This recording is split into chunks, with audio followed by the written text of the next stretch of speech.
इस बात पर ध्यान लगा रहे हैं कि 13 जनवरी को जब पहला स्नान का दिन है, उससे पहले हम कैसे अच्छी से अच्छी व्यवस्था खड़ी कर पाए और उस दिशा में लगातार दिन रात काम चल रहा है। सप्ताह में उनके कार्यक्रम के लगभग हैं और जो कार्यक्रम आएगा तो आपको तो पहले बताया जाएगा। 40 करोड़ ज्यादा श्रद्धालु आ रहे हैं, तो उस लिहाज से क्या तैयारियां विशेष हैं? पूरी जबरदस्त तैयारी, मेरा क्षेत्र का विकास किया गया है। तो आपको सब मैं डिटेल मैंने कहा है कि ये दे देंगे। मेरा क्षेत्र का विकास विस्तार किया गया, जो अंदर की सड़कें हैं उनका भी चौड़ीकरण किया गया है। अधिक संख्या में पार्टून पुल भी बनाए जा रहे हैं और भी आवागमन की सुविधाएं इतनी की गई हैं। और दुनिया भर से, मतलब हम लोग तो अभी उत्तर प्रदेश की सरकार की ओर से देश के सभी प्रदेशों में निमंत्रण कुंभ में आने के लिए लेकर के जाने वाले, दुनिया में भी भारत सरकार के जो दूतावास हैं वह भी दुनिया भर के जो श्रद्धालु हैं या विश्व के सबसे बड़े धार्मिक मेले को देखने की इच्छा रखते हैं, उनको आमंत्रित करने के लिए। राहुल गांधी अखिलेश को कुंभ में बुलाया जाएगा? राहुल गांधी अखिलेश को सरकार निमंत्रण देगी? उनको निमंत्रण देने की आवश्यकता नहीं है। राहुल गांधी जी कहते हैं उनके नाड़ा यहाँ प्रयागराज में गड़ा है, तो उनको तो प्रयागराज को उनको कह रहे हैं कि कुंभ में मुसलमानों का प्रवेश प्रतिबंध लगा दिया जाए। देखिए, मैं इस पर कोई मुझे सख्त अगर कोई चीज कह रहे हो उस पर टिप्पणी नहीं करूंगा, लेकिन मेरा ये मानना है कि कोई गलत मंशा लेकर के मेला क्षेत्र में प्रवेश की कोशिश ना करें। हम सुरक्षित और व्यवस्थित मेला चाहते हैं। जो लोग कहते हैं कि संविधान खतरे में है, उनको क्या संदेश देना चाहेंगे आज के दिन? आज भारतीय संविधान दिवस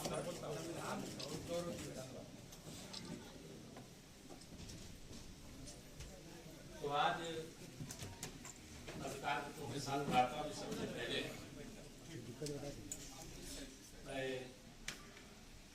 संविधान दिवस अर्थात संविधान नवंबर पार्टी ने ऐतिहासिक विजय प्राप्त की है।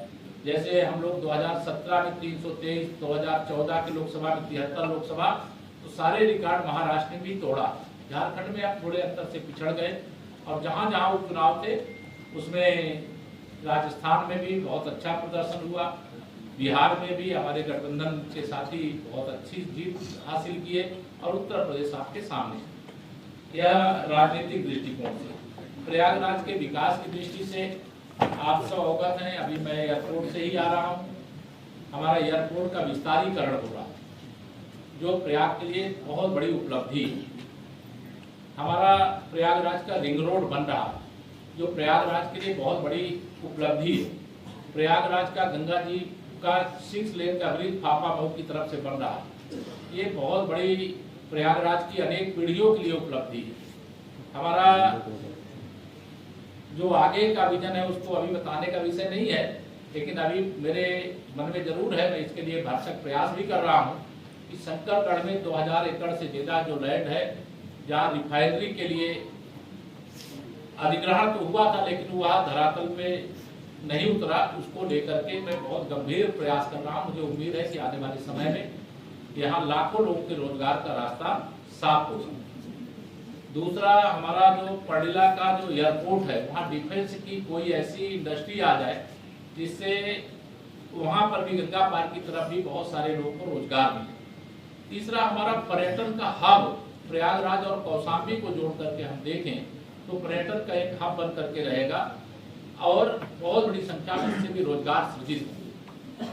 हमारा रेल की कनेक्टिविटी अच्छी हुई है, हवाई कनेक्टिविटी अच्छी हुई है, रोड की कनेक्टिविटी तो देश में सबसे अच्छी जहां कही जा सकती है उसमें से प्रयागराज भी एक है। जो वाटर वे, मतलब हमारा जल मार्ग से कनेक्टिविटी है, उसको लेकर के भी तैयारी है। आप सब हमारे मित्र लोग अवगत हैं। तो मैं आप सब लोगों को आज कुंभ, भारतीय जनता पार्टी की विजय, प्रयागराज का विकास और भविष्य की संभावनाओं पर मुझे आप सबको बात करनी थी। मैं अपने सभी कार्यकर्ताओं को बधाई देता हूँ, फूलपुर की जनता को बधाई देता हूँ। हमारे अध्यक्ष जी के नेतृत्व में हमारे सभी कार्यकर्ताओं ने बहुत मेहनत की। दीपक जी, जहाँ हम 18,000 से लोकसभा में, उस विधानसभा में पीछे रह गए थे, वहाँ हम 12,000 वोटों से फूलपुर विधानसभा को जीते हैं। ये भारतीय जनता पार्टी के लिए बड़ी खुशी की बात भी है और इसका आने वाले समय में परिणाम होगा। और 2027 में हम जनपद की कोशिश करेंगे कि सभी 12 की 12 और कौशाम्बी की जो 3 सीटें इस बार हमारे पास नहीं आ पाई थी, पर 3 सीटें यानी 15 की 15 सीटें ये भारतीय जनता पार्टी की झोली में आवे, गठबंधन की झोली में आवे, इसका प्रयास करें। मेरा देखिए किसियानी बल्ली खंबा नहीं, समाजवादी पार्टी के मैं असली चरित्र को याद दिला दूं। 2012 के विधानसभा चुनाव में सपा की सरकार बन गई और लोकसभा कन्नौज की सीट को श्री अखिलेश यादव जी ने खाली किया था। वहां श्रीमती डिम्पल यादव जी को गुंडई के बल पर विरोधी जो नामांकन करने वाले थे उनको बीच में अपहरण करवा करके उन निर्विरोध सांसद बनवाने का काम किया था, पाप किया था, लोकतंत्र की हत्या की। 2014 के लोकसभा चुनाव के समय हम लोग भी विधायक थे, सांसद बन गए। सारी लूट करने का जो ठेका है वो श्री अखिलेश यादव जी के पास है।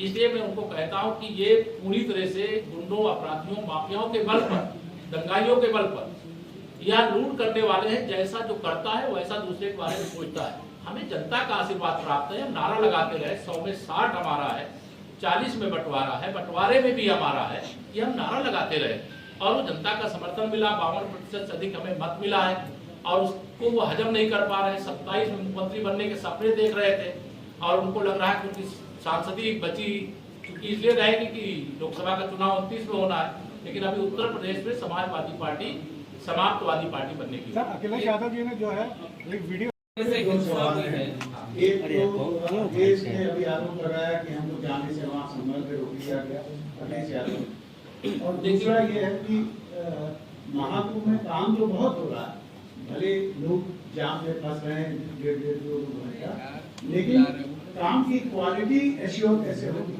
ये दो छोटे छोटे। देखिए पहला तो यह है कि संभल जाने से जो रोकने की श्री अखिलेश यादव जी दंगा भड़का करके उनका जो वोट बैंक खिसक गया है, अर्थात उनका कुदरती में मुस्लिम वोट बैंक भी फिसल गया है और करहल में जो उनका यदवंशी वोट बैंक खिसक गया है। इससे वो बौखलाए हुए, उनको जो मिर्ची लगी है उपचुनाव के परिणाम को लेकर के, उसकी जलन उनको समाप्त नहीं हुई है। इसलिए संभल में जो हो रहा था वो कोर्ट के आदेश से केवल कमीशन सर्वे कर रहा था और उसमें समाजवादी पार्टी से जुड़े हुए लोगों के नाम आ रहे हैं। उस पर मैं कुछ बोलूंगा नहीं क्योंकि जांच का विषय है, लेकिन अभी वहां जाने की आवश्यकता नहीं। जहाँ दंगे, जहाँ बवाल मचा हो, जहाँ कई लोग की मतलब बवाल में मौत हो चुकी हो, ऐसे समय वहां जाकर के वो राजनीतिक रोटी सेकने का प्रयास कर रहे हैं। दूसरा, प्रयागराज के कुंभ के कार्यों की गुणवत्ता, मेला क्षेत्र की भी गुणवत्ता बनी रहे, मेला क्षेत्र के बाहर की भी बनी रहे, इसको लेकर के सरकार थर्ड पार्टी इंस्पेक्शन का लगातार काम करेगी और कहीं पर भी कोई गुणवत्ता से समझौता ना हो और कोई कमी न रह जाए। हमारी सरकार की प्राथमिकता है कि विकास का काम हो, लेकिन गुणवत्ता से समझौता करता ही नहीं होना चाहिए। और जो गुणवत्ता को सही नहीं रखेगा, जांच में दोषी पाए जाने पर, ये सपा की सरकार नहीं है, ये भाजपा की सरकार है, डबल इंजन की सरकार है। जो दोषी पाया जाएगा तो भविष्य में उसको ठेकेदारी करने का भी मौका नहीं मिलेगा, अधिकारी बनने का भी मौका नहीं मिलेगा, लेकिन जेल जाने का मौका जरूर मिलेगा।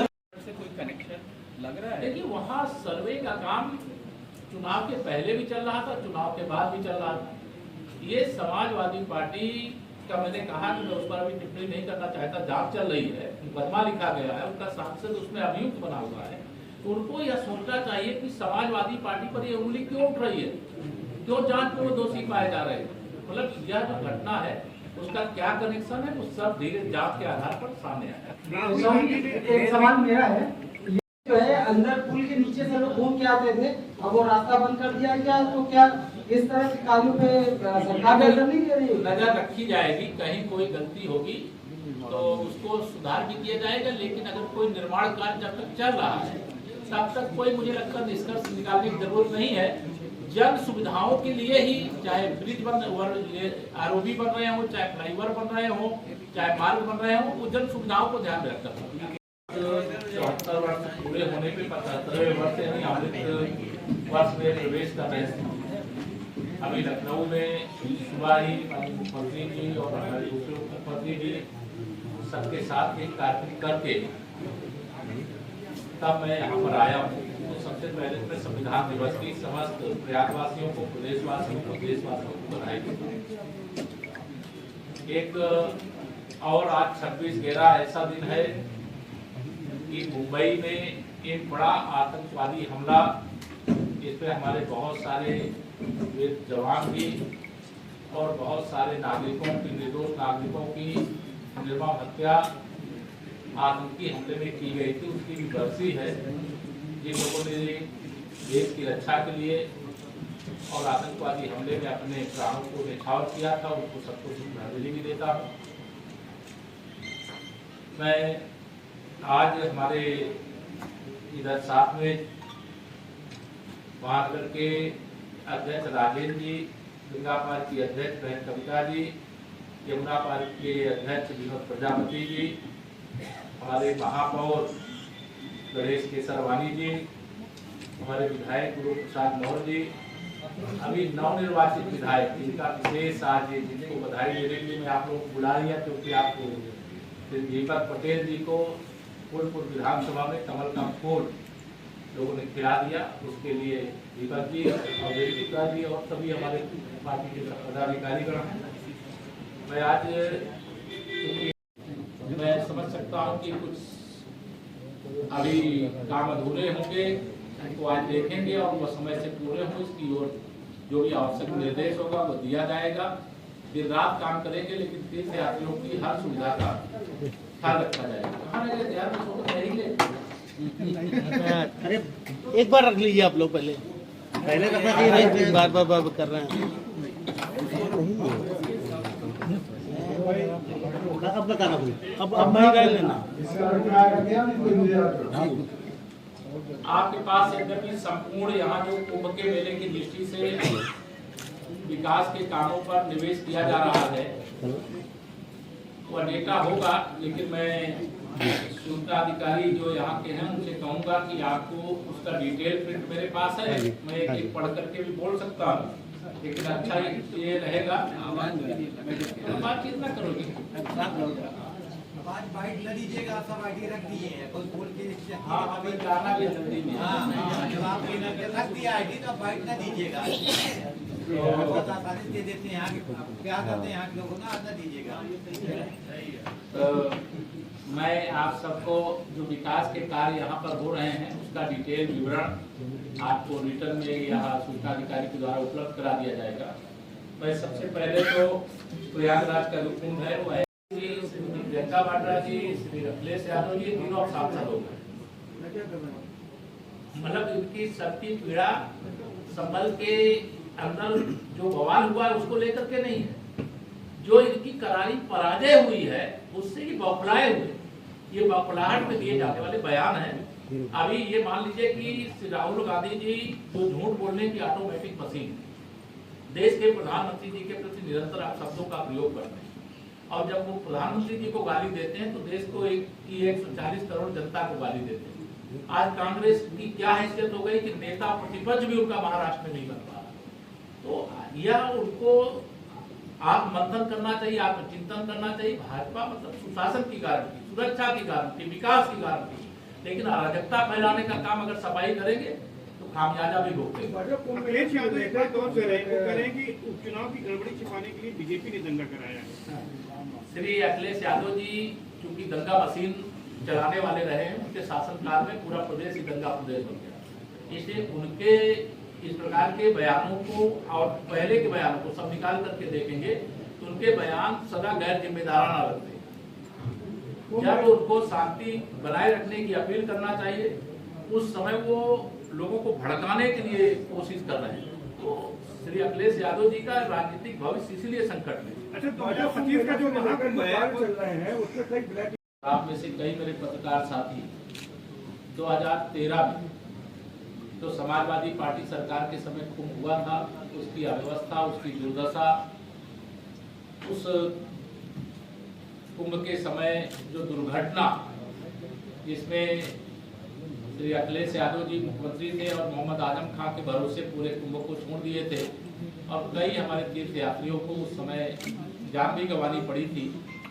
हम भगवान से यही प्रार्थना करते हैं और प्रयास भी सरकार की ओर से भरपूर है कि हमारा कुंभ हर प्रकार से सुरक्षित हो, सुव्यवस्थित हो, दिव्य हो, भव्य हो, और जितनी जरूरत है उससे अच्छी से अच्छी व्यवस्था देने का काम किया जाए।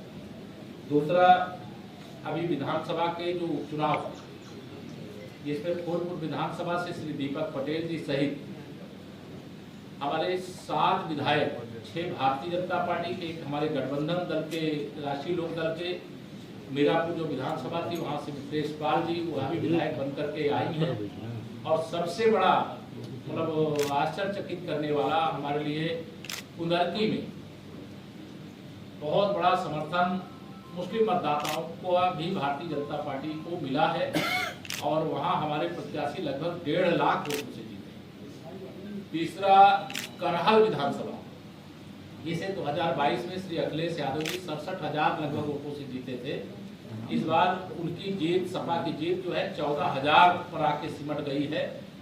कटेहरी जो हम 33 वर्षों से सीट नहीं जीते थे, इस बार वहाँ धर्मराज निषाद जी हमारे लगभग 34,000 वोटों से जीते हैं। तो समाजवादी पार्टी का सुपड़ा साफ हो रहा है। मतलब यहाँ चुनाव में सपा की हार ही नहीं है, बल्कि अपराधियों की हार है, माफियाओं की हार है, गुंडों की हार है, दंगाइयों की हार है, भ्रष्टाचारियों की हार है, हत्यारों की हार है। इसलिए यह चुनाव कई दृष्टियों से बहुत महत्वपूर्ण है। समाजवादी पार्टी लगातार गुंडागर्दी को, अपराध को, माफियागिरी को अपना हथियार बना करके राजनीति करती है। और इसीलिए मैं कहता हूं कि समाजवादी पार्टी का हार्ट कहिए, ब्रेन कहिए, लीवर कहिए, किडनी कहिए, तो यही अपराधी, माफिया, दंगाई, भ्रष्टाचारी, यही सारे लोग। तो आज समाजवादी पार्टी की साइकिल पंचर हो गई। जो 2027 का सत्ताधीश बनने की बात कर रहे थे, मैं पूरे विश्वास से प्रयागराज की धरती पर, गंगा, यमुना, सरस्वती की पावन धरती से कह सकता हूं कि जनता की सेवा जिस तरह से भारतीय जनता पार्टी की डबल इंजन सरकार देश में माननीय प्रधानमंत्री मोदी जी के नेतृत्व में और प्रदेश में आदरणीय योगी जी के नेतृत्व में कार्य कर रही है, 2047 तक अभी इस प्रकार की गंदी राजनीति करने वालों का कोई भविष्य नहीं है।